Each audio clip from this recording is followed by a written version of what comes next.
Over 28 million Americans struggle with asthma, and this hot and humid weather can make it hard to breathe and in some cases even lead to a full-blown asthma attack. Dr. Joshua Akers with U of L Health joins us now to talk all about it. Doctor, thank you first of all for being here. Thank you for having me. We appreciate it because we know a lot of people out there are suffering right now with this heat and humidity. And so kind of talk about why asthma symptoms worsen in the summer, if you will. So there's a few different factors that are going to play into that. I mean, the heat itself is going to make asthma worse. It causes a cholinergic effect, which causes the airways to spasm up or get narrow.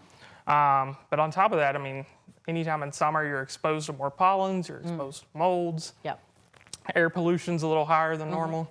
And so also another thing is the thunderstorms. People don't think about that, but thunderstorms are going to stir everything up, get that pollen and get the mold flying around, and then people breathe that in, and it just kind of makes those airways get inflamed and leads to the asthma. Okay, so families that are dealing with it know what to do, but what are signs of an asthma attack for the rest of us? Yeah, so some of the basic signs you're going to get, like shortness of breath, you're going to cough, wheezing, chest tightness, so you're feeling like something's squeezing your chest.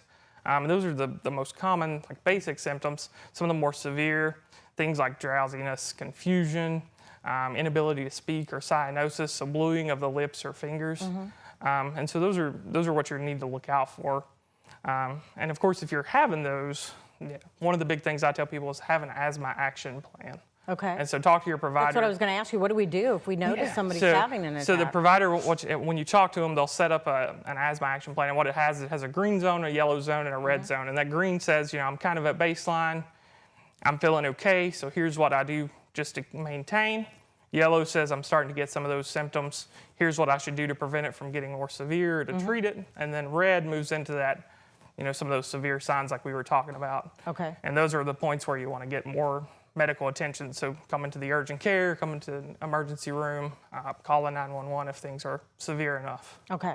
And then what are some preventative ways that we can help with, asthma this summer? Yeah, so I mean, from a medication side, of course, if you're prescribed a controller medication, make sure you're taking that as prescribed. Make sure you're using it correctly. And then from an environmental side of things, there's a ton of resources out there that show pollen counts, they show pollution levels. So if it's a high pollen day or a low air quality day, make sure to stay indoors those days. Use air conditioner if that's possible. Keep your doors, windows closed. And then, of course, if your asthma is induced by allergens, one of the big things is if you do go outside, come back in, shower off, change clothes, wash your clothes, make sure you get any particles that may have got on you or your clothes. That way it's not in the air. HEPA filters, and then one kind of across the board is smoking cessation. So anytime you smoke, that's going to make things worse as well. Totally makes sense. Shower all that off. Yeah, just to make sure you're not bringing that into your home. It's not getting in the air and then making things worse, on the inside. All right, and they can always see you guys, the professionals at U of L Health. Yep. They need help. More than welcome to come see us at the urgent cares. We've got 6 of them throughout the town, and then we've got a couple of sports medicine urgent cares as well. Awesome. Take care of them. Awesome, and you're in Butyl. Yep.